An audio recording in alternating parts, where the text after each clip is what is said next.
그리스도인이 버려야 할 10가지 생각이라는 주제로 매주 공부를 하고 계십니다. 오늘은 정욕적인 생각, 정욕적이고 자극적인 생각. 근데 이 주제는 굉장히 지금 이 마지막 때를 맞이해서 아주 중요하기 때문에 이 정욕적인 생각에 대해서는 3주를 공부하도록 하겠습니다. 그래서 이제 주된 말씀을 드리기에 앞서서 이 마지막 때를 이제 분별하고 또 우리가 대비하는 아주 중요한 성경적 진리를 공부하고 넘어가야 될 필요를 느껴서 이번 주, 다음 주 특별 강의를 준비했습니다. 우리가 이제 공부하는 이 강의는 전체 대부분의 주요 자료는요, 그 산호세 바이블 베프티스트 처치의 진킴 목사님의 창세기 강의 시간에 다뤄진 내용들을 제가 공부하고 그것을 정리해서 여러분들께 전달해드리는 영역인데요. 오늘 이번 주하고 다음 주 공부는 굉장히 재밌을 것입니다. 성경이 이렇게 재밌었나 하고 놀라시게 될 것이에요. 그래서 오늘 그리고 다음 주에 공부하실 성경 공부 주제는요, 바벨탑의 숨겨진 목적입니다. 바벨탑의 숨겨진 목적이라는 제목으로 강의를 드렸습니다. 자, 오늘 본문 말씀은요, 창세기 11장입니다. 창세기 11장 1절에서 6절입니다. 창세기 11장 1절에서 6절. 제가 받들어 읽겠습니다. 온 땅에 하나의 언어와 하나의 말만 있더라.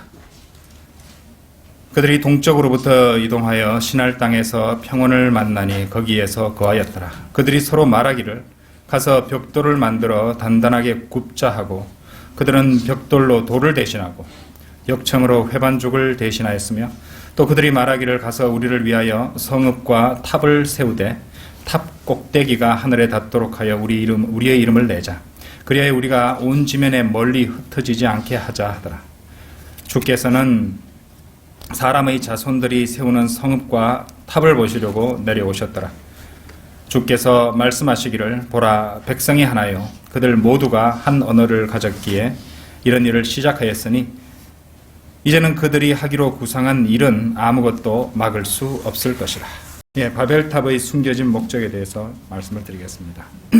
이제 성경 말씀을요, 좀 꼼꼼하게 보셔야 됩니다. 11장 이 1절에 이래 보시면요, 우리가 주목해서 보여야 될 부분이 있는데, 온 땅에 하나의 언어와 하나의 말만 있다는 사실입니다. 그리고 여러분들 2절에서 4절까지 이래 보시면은 그들이 서로 말하기를, 4절에도 또 그들이 말하기를, 이 하나의 언어를 가지고 서로 말하는데 같은 내용들이 나오고 있습니다. 그러니까 같은 생각에서, 그죠? 예. 또 그런 얘기들이 나오고 같은 마음을 품고 또 이제 공통적인 계획을 세운다는 것이죠.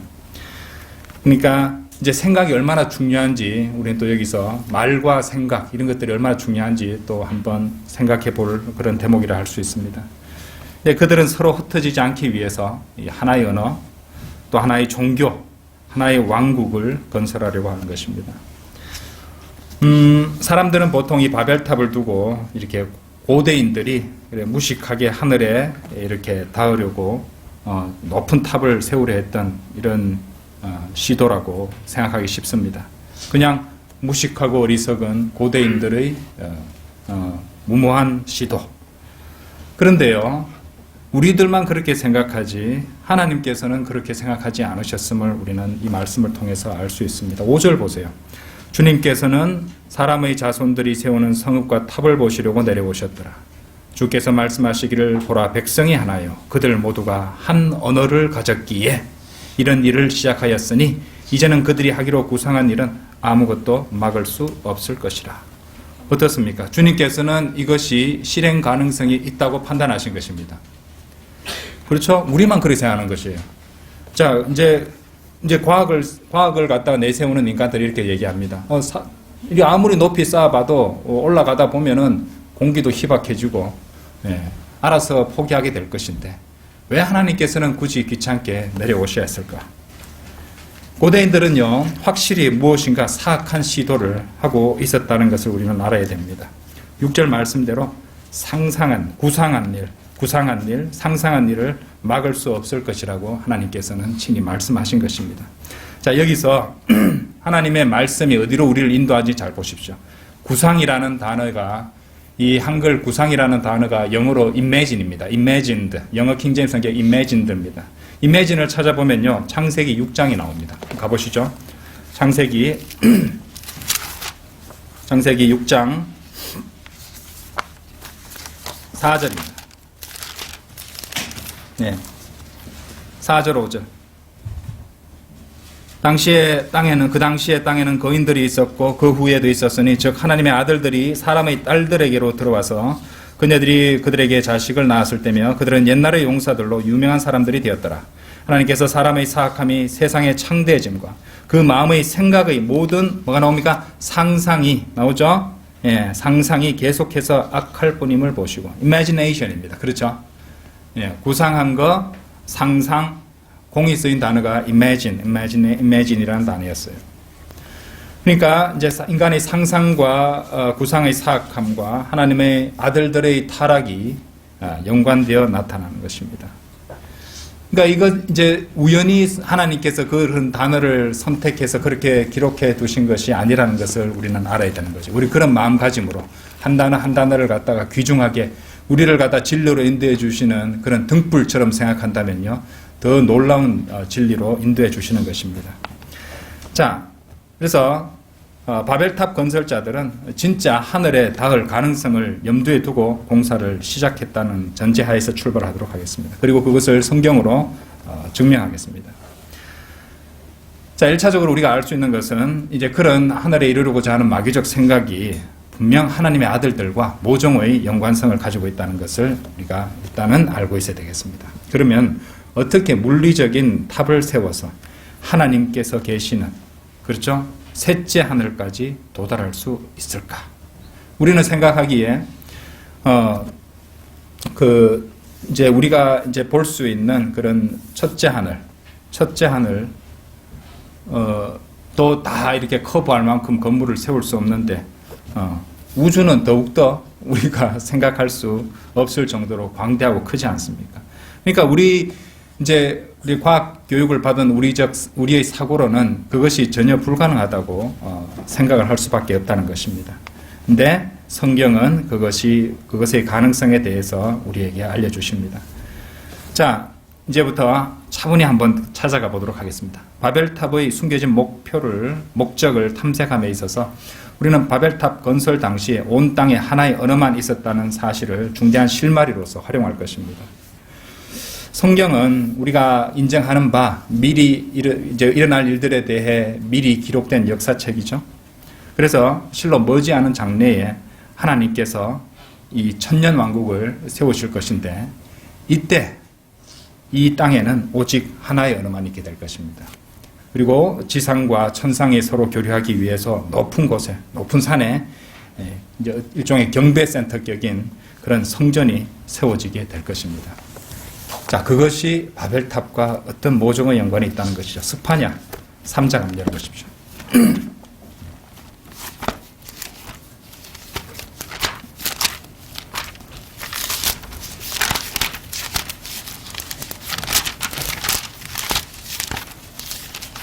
스파냐 3장 9절에 보시면, 자, 이 말씀 잘 보세요. 그때에 내가 백성에게 순수한 언어를 돌려주리니 그들이 모두 주의 이름을 부르며 한 마음으로 그를 섬길 것입니다. 그런데 이 말씀 어찌 보면 굉장히 소름 끼치는 말씀입니다. 지금 우리 바벨탑의 진술이 나오는 11장에서 읽었을 때 공통 요소들이 등장하고 있거든요. 여기 손을 끼워 놓으시고 11장에 보시면은, 자, 순수한 언어를 돌려주시죠. 하나의 언어입니다. 그 다음에 우리는 거기서 이제 모두 주의 이름을 부르며 한 마음으로 그를 섬길 것이라 했는데, 여기서는 저희들이 같은 하나의 언어로서 한 마음으로 계획을 실행하는데 결국에 그 목적이 4절에 보시면 우리의 이름을 내자 해서 이름이 또 등장하고 있거든요. 우연일까요? 우연 아닙니다. 예. 뭐 더 깊이 한번 이제 들어가 보시겠습니다. 신전한국 때 하나님께서 이처럼 순수한 언어를 돌려주시는데 하나님과 서로 소통할 수 있는 하나의 언어로 돌아가게 되는 것이에요. 그리고 그 언어로 그 순수한 언어로 하나님의 이름을 부르는 것이죠. 그리고 주의 이름을 부르는 것은요, 그러니까 경배의 의미로 이해할 수 있다는 것입니다.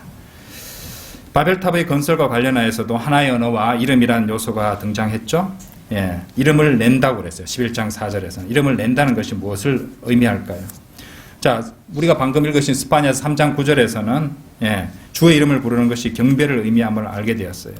그래서 이 바벨탑을 건설할 때 하나의 언어를 가지고 자신들의 이름을 내기 위해 바벨탑을 세워 올리는 것은 하나님을 섬기기 위함이 아니라 하나의 언어로 연합하여 하나님을 대적하고 스스로의 힘으로 하늘에 이르러서 자신들의 이름을 내려는 교만함이 담겨 있다는 것이죠. 그리고 그것은 이사야서 14장 이 사탄의 반역과 정확하게 일치하고 있는 것입니다. 자, 스파냐 3장 11절도 한번 보십시오. 교만이라는 말이 나와요. 그날에는 네가 나를 거슬러 범죄하였던 그 모든 행위에 대하여 수치를 당하지 아니하리니 이는 그때에 내가 네 교만을 즐거워하는 자들을 네 가운데서 제하여 낼 것입니다. 그리하여 너는 내 거룩한 산으로 인하여 다시는 오만하게 되지 아니하리라. 자, 이 거룩한 산이 나왔습니다. 산은 높은 곳이죠. 높은 곳에 자리 잡고 있는 경배의 장소입니다. 여기서 실마리가 하나 더 제공되고 있습니다. 산을 보통 우리가 이렇게 그리잖아요. 그죠? 예. 그렇죠? 자, 이렇게 생긴 게 뭐 있습니까? 피라미드가 이렇게 생겼습니다. 그렇죠? 바벨탑도 이런 식으로 건설되었을 것이에요. 이런 식으로. 그러니까 바벨탑, 산, 피라미드 모든 형태가 어떻게 해요? 위를 지향하고 있다는 것이에요. 위쪽을. 그렇죠? 그러니까 이 정도만 읽어도 우리가 공부를 해도 바벨탑에는 어떤 실질적이고 사악한 어떤 무엇인가가 있다는 것을 알 수 있다는 것입니다. 미카서 한번 가보시죠. 미카서 4장 1절. 그러나 마지막 날들에 주의 전의 산이 산들의 정상에 세워질 것이요 그 산은 작은 산들 위에 높여지고 백성들이 그곳으로 몰려들리라. 많은 민족들이 와서 말하기를 오라 주의 산과 야곱의 하나님의 전으로 올라가자. 그가 우리에게 그의 길을 가르치시리라. 우리가 그의 길에서 행하리라 하리니 이는 율법이 시온에서 나오고 주의 말씀이 예루살렘으로부터 나올 것임이라. 5절로 내려가셔서요. 5절 보십시오. 모든 사람이 각자 자기 신의 이름으로 행할 것이나 우리는 우리 주 하나님의 이름으로 영원 무궁토록 행할 것이라. 여기도 이름이 나옵니다. 그렇죠? 예. 자, 그러니까 이제 산이 나왔어요. 높은 곳이 나왔습니다. 높은 곳은 하나님의 이름을 부르고 그분께 경배를 드리는 것과 관련이 있는 것이에요. 하지만 마귀는요, 선하고 좋은 것을 변질시키죠. 모방하되 선하고 좋은 것을 변질시켜버립니다. 악하게. 곧 인간들이 자신의 이름을 내는 것, 그들이 하늘에 닿아서 신들과 접촉하는 것으로 이렇게 변질시키고 말았습니다. 여러분들 한국의 고대 종교가 이제 이 샤머니즘이라는 거 아시죠? 샤머니즘, 이 토속 종교의 특징은요, 그러니까 그 믿음의 특징이 뭐냐면 강력한 영일수록 높은 곳에 거한다는 거, 그런 것입니다. 우리 산신령 보통 얘기하면은 막 이렇게 대충 나오잖아요. 왜 그냥 신령 안 하고 산신령이 있어요? 산에 있단 말이에요. 그죠? 높은 곳에 있다는 말입니다. 이제 이것이요, 이제 우리나라에 있는데 이제 불교가 들어왔을 때 이 토속신앙, 이 샤머니즘 토속신앙이 불교와 결합을 했습니다. 그래서 높은 산마다 절들이 지어지게 되었던 것이에요. 어떤 사람이 이제 그 절에 대해서 이제 설명한 블로그를 갖다 읽어봤는데 이런 내용이 나오더라고요. 절을 지을 때 산신을 모신다는 산신각을 갖다가 그 사찰에서 가장 높은 곳에 짓는답니다. 왜 불교에서 산신령을 갖다가 이렇게 모신다는 산신각을 짓느냐? 그렇게 안 지어지면은 산신령이 노해서 절이 잘 안 된대요. 영업이 잘 안 된대요. 예. 그래서 절 사찰에 있는 그 있어도 가장 높은 자리를 갖다가 산신각을 짓는 장소로 활용한다는 것입니다. 여러분 그거 한번 생각해 보세요. 우연일까요? 예? 여기도 공통 높은 곳과 어떤 영들과 연관 짓는 연관성이 나타나고 있는 것이 아닙니까? 구약 시대에도요, 형상들을 높은 산에 만들었습니다. 신들과 교류하기 위해서 높은 곳으로 올라간다는 그런 개념이었어요. 사실 이 성경을 갖다가 잘 공부해 보면 노아의 홍수 이전에는 우상 숭배가 없었습니다. 근데 이후에 형상을 만들고 우상 숭배가 시작되었음을 알 수 있는데, 사실 그것은 이 하나님의 아들들, 그죠? 이 신들이 내려왔었잖아요, 그죠? 그들을 그리워한 거예요. 그 얘기를 듣고, 그래서 그것들을 형상이라도 이렇게 만들어가지고 그것을 숭배하려는 그런 시도했던 것입니다. 다 연결이 되죠, 이제. 그죠? 산당이요. 산당이라고 이제 한글 킹제임스 성경에 나오는데, 이 산당의 영어 킹제임스 단어가 뭔지 아십니까? high places입니다. 산당이 뜻이요. 높은 장소들이란 뜻이에요. 직역하자면. 높은 곳이란 뜻이에요. 자, 이 모든 것들을 고려할 때, 이 고대인들이 바벨탑을 이제 세운 것은 정말로 하늘에 닿는 가능성을 보고 시도됐다는 것을 점점 더 확신할 수 있습니다. 자, 그러면요, 성경을 좀 공부한 사람들, 성경 지식이 있는 분들은 당장 이런 생각을 합니다. 어떻게 광활한 우주를 넘어서 유리바다를 지나 셋째 하늘까지 올라가겠느냐. 그죠? 예. 그 문제가 남아있단 말이죠. 근데 분명 무엇인가 가능한 부분이 있었다는 것을 우리는 이제 추측할 수 있기 때문에요. 그렇기 때문에 하나님께서 친히 내려오셔서 막으셨던 것이에요. 그럼 그 방법이 있었다는 것입니다. 그걸 어떻게 알 수 있을까요? 성경으로 우리가 찾아낼 수 있습니다. 자, 그 고대인들이 배우에는 마귀가 있었죠. 그리고 그들이 하려고 했던 일은 장차 천년왕국 때 하나님께서 하실 일들을 자기들의 힘으로 방식으로 하려고 했던 것입니다. 그들은 그들의 노력과 그들의 방법으로 하나님 또는 신들과 접촉을 하기 위해서 그 일을 하고 있었던 것이에요. 이를 위한 조건으로 제시된 것이 세 가지였습니다. 이제 이제까지를 복습하자면 세 가지 요소가 뭐였습니까? 하나의 언어였죠. 하나의 언어. 두 번째 요소는 이름이었어요. 이름. 그 이름을 내는 것이라 했잖아요. 그죠? 그리고 마지막 요소는 높은 곳이었어요. 그죠? 예. 그러면은 어떻게 탑을 만들어서 그 목적을 이룰 수 있단 말인가? 자, 지금부터는 굉장히 흥미로운 말씀을 드리겠습니다. 잘 들어보시기 바랍니다. 성경을요, 유심히 읽어보시면요, 하늘 어딘가에 문이나 입구가 있음을 알 수 있는데, 이제 그들은 이제 높은 탑을 세워서 바로 그쪽으로, 거리로 들어가려고 했던 것입니다. 너무 황당한 말 같은가요? 구름 한중간에 문이 있다는 것이에요. 구름 한중간에 문이 있어서 그 문을 통해서 가려고 했다는 것입니다. 자, 우리는 세 가지 하늘들이 있다는 걸 알고 있죠. 예, 대기권과 구름이 있고 새들이 날아다니는 첫째 하늘, 그리고 암흑으로 쌓여있는 우주를 가리키는 둘째 하늘, 그리고 그 위에는 셋째 하늘이 있습니다. 고린도후서 12장 2절에 셋째 하늘이라는 단어가 나옵니다. 예, 그죠? 예. 그러니까 제 말씀은 구름 속에 있는 문을 통과하면 곧장 셋째 하늘로 연결될 수 있는 그 가능성이 있다는 것입니다. 자, 그게 무슨 말이냐고요? 자, 에스겔 한번 열어보십시오. 에스겔서. 에스겔서. 성경 재밌죠? 너무 재밌습니다. 그죠? 어지간한 블록버스터 영화보다 더 재밌습니다. 훨씬 더 재밌습니다. 자, 에스겔 1장 4절입니다.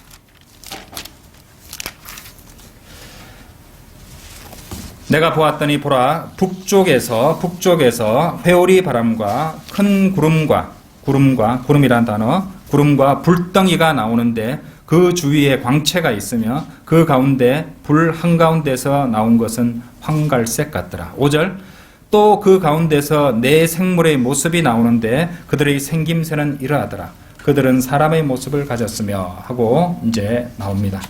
자, 지금 현재 에스겔 선지자는요, 지상에서 북쪽 위를 보고 있습니다. 그렇죠? 먼저 북쪽 회오리 바람과 큰 구름과 불덩이가 나오는 것은 첫째 하늘입니다. 그렇죠? 지상에서 하늘을 보는 첫째 하늘을 본 거잖아요. 그렇죠? 북쪽 회오리 바람, 그리고 큰 구름, 불덩이가 나오는 것을 첫째 하늘을 보고 있어요. 구름이 있기 때문에 그렇습니다. 그런데 자, 1장 22절 한번 보세요. 22절.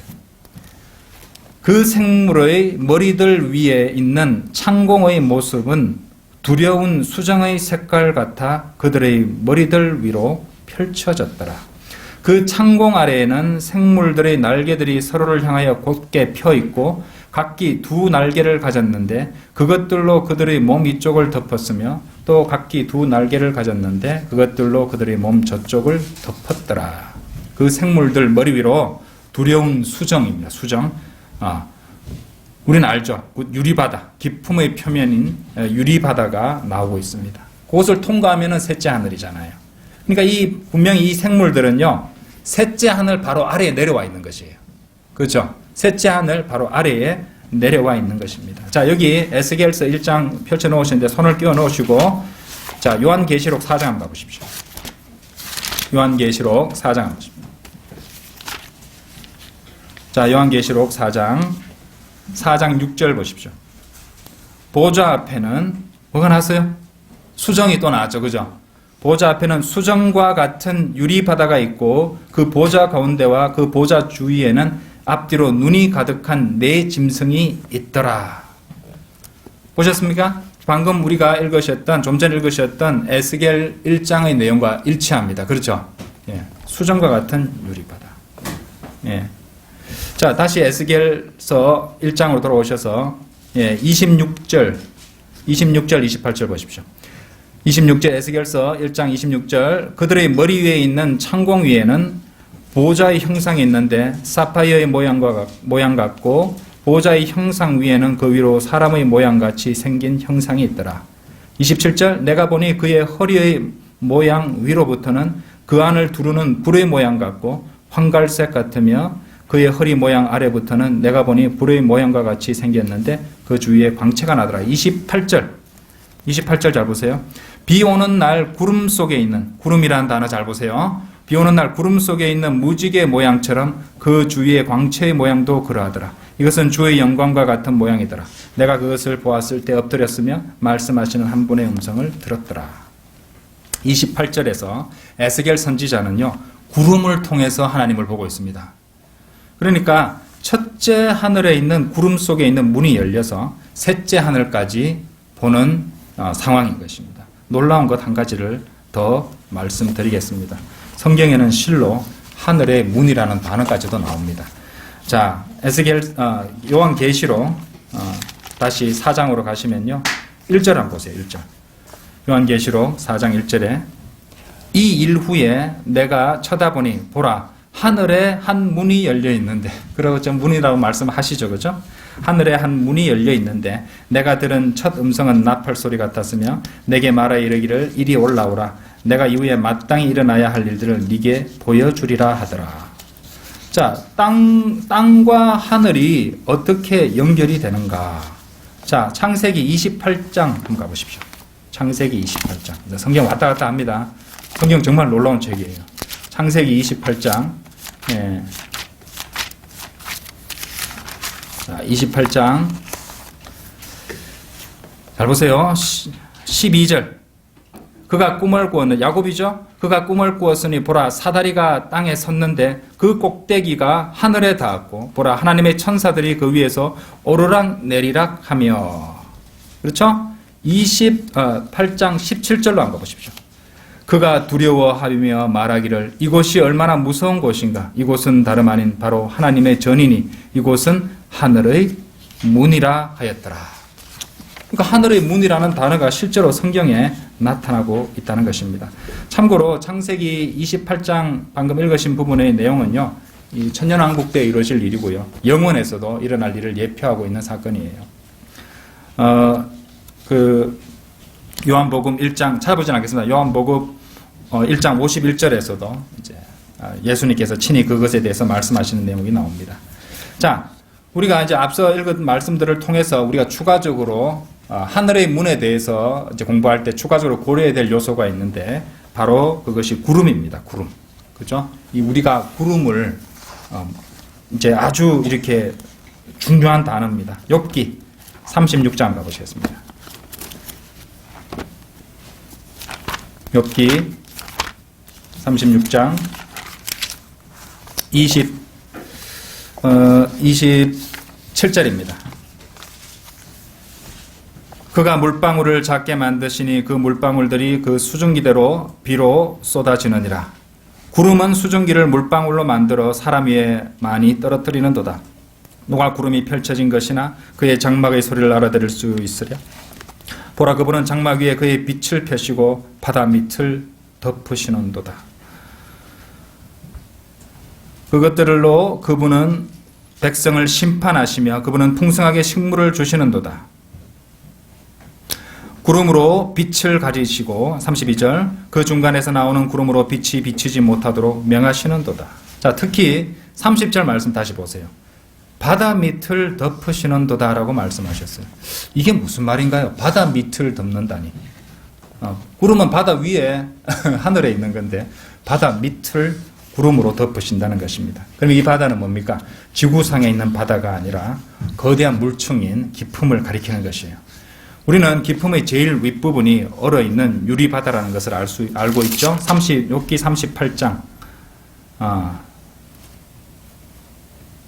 38장 30절 보세요. 물이 돌로 된 것처럼 감추어졌고 깊음의 표면은 얼어있도다. 그렇죠? 말씀 그대로입니다. 깊음의 표면이 얼어있습니다. 다시 앞으로 오셔서 자, 욥기 26장 8절도 보세요. 욥기 26장 8절. 욥기 26장 8절에 보시면 그는 물들을 그의 짙은 구름 속에서 싸매시나 구름이 물들 밑에서 찢어지지 아니하는도다. 어떻게 생각하세요? 이제 그림이 다 그려졌죠, 그죠? 예. 그러니까 이제 1차적으로 우리가 내릴 수 있는 결론은 첫째 하늘과 셋째 하늘의 공통 요소가 구름이라는 것이에요. 셋째 하늘을 들어가는 초입에 구름이 있다는 것입니다. 예. 그러니까 만일 첫째 하늘의 구름과 이 셋째 하늘의 구름을 연결짓고 셋째 하늘까지 이르게 하는 통로가 있다면, 그래서 악한 영적 존재들이 우주의 암흑 부분을 건너뛰어서 곧장 셋째 하늘에 이르게 되는, 그렇죠? 그러니까 이제 우주에는 악한 영적 존재들이 거하고 있습니다. 암흑이잖아요, 그렇죠? 예, 이제 창세기를 갖다 이제 주석서를 잘 공부해 보시면은 이제 그쪽에 주님께서 그쪽에 가둬두셨다는 것을 알 수 있는데, 근데 만약에 이 지상에서 셋째 하늘로 가는데 우주를 다 통과할 것 같으면 악한 영적 존재들이 있는 그곳으로 가서는 안 되잖아요. 그러니까 첫째 하늘에서 구름이 있는데 그 문을 통해서 또 셋째 하늘 초입에 있는 구름으로 건너뛰는 거예요. 그래서 거기서 셋째 하늘로 가는 그런 개념으로 이해하시면 되는 것입니다. 아닌 게 아니라, 자, 일단은 요 설명을 드리고자 이제 추가적으로 설명을 드릴게요. 그러니까 우리 이제 물의 세 가지 형태가 있잖아요. 상태라고 해야 되나요? 그죠? 수증기 구름 형태가 있고, 그것이 이제 액화되면 물이 됩니다. 그렇죠? 물이 온도가 더 내려가게 되면 뭐가 됩니까? 얼음이 되잖아요. 그러니까 셋째 하늘이 어떻게 되어 있냐면은 맨 밑에 구름이 있고, 셋째 하늘 이제 둘째 하늘과 셋째 하늘을 갖다가 가로지르는 이 경계는 구름이 제일 밑에 있고, 깊은 밑에 구름이 있다 하셨으니까, 그 다음에 깊음이 있고 물이 있고, 그러니까 수증기, 물 점점 변하잖아요, 그죠? 그 다음에 제일 위에 그 경계의 제일 위에는 유리바다로 얼어 있는 것이에요. 그리고 그것은 셋째 하늘의 바닥입니다. 이해되시죠? 이제 그림이 다 그려지죠. 예. 그래서 실제로 우리 신약 성도들이 휴가 이제 더불어 이렇게 이제 셋째 하늘로 주님과 만나러 올라가는 대목에서 구름이 나옵니다. 구름이. 예. 구름이 나온다는 것이에요. 그리고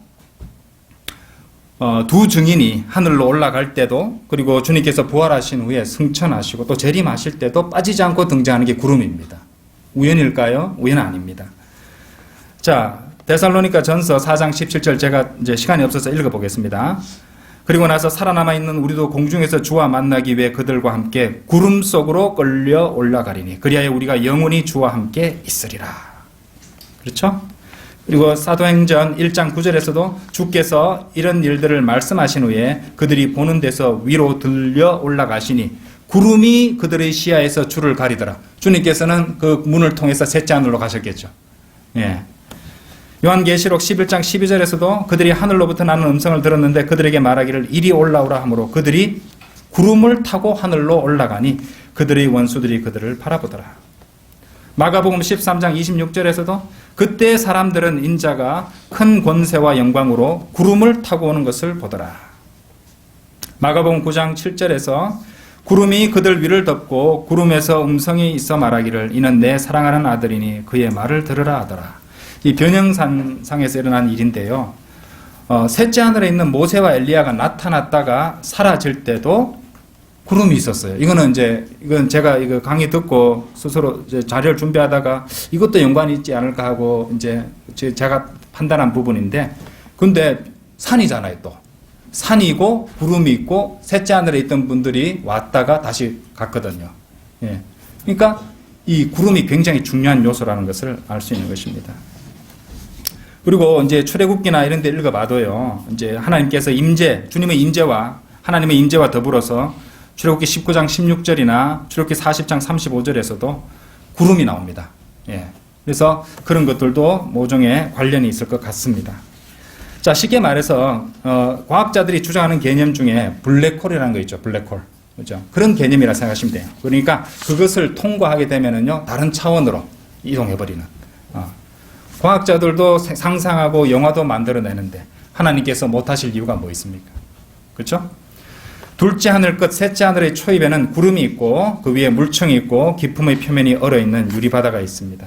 셋째 하늘의 바닥은 유리바다, 그러니까 유리로 되어 있다는 것, 얼어있다는 것을 말씀을 드렸죠. 이것을 통과해야 셋째 하늘에 이를 수 있다는 것입니다.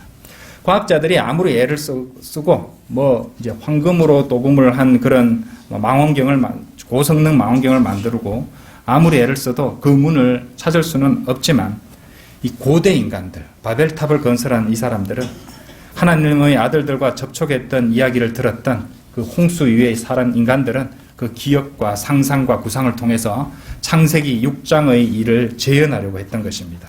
그래서 하나님께서는 그 일은 굉장히 하나님의 질서를 갖다가 무너뜨리고 혼잡게 하는 아주 중대한 잘못이기 때문에 이를 제지하기 위해서 하나님께서 친히 그것을 막으시려고 내려오셨던 것이에요.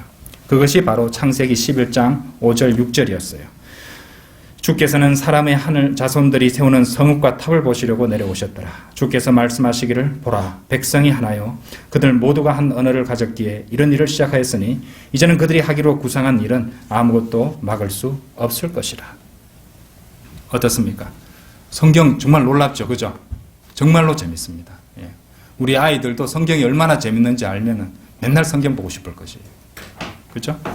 자, 이것이 정욕적인 생각과 무슨 관계가 있냐고 생각하는 분도 있을 것 같습니다. 그것은 다음 시간에 계속됩니다. 다 같이 기도드리겠습니다.